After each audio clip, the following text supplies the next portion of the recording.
Have you ever wondered how your switches turn on the light? Or what powers your TV and remote? And what is that scary sound during a storm?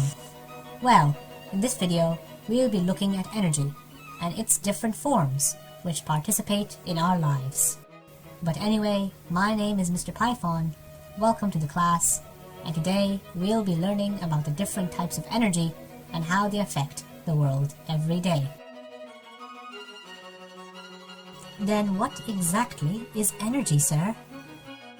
Well, energy is the ability for an object to do work or an activity. Energy can't be created or terminated. It only changes itself from one form to another.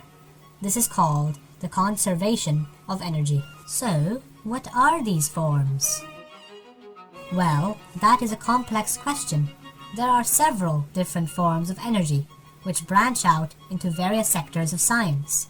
However, for simplicity, there are 8 main forms: heat energy, electrical energy, sound energy, light energy, nuclear energy, kinetic energy, chemical energy, and potential energy.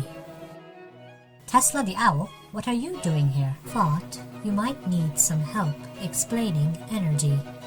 So let's begin explaining these types one by one.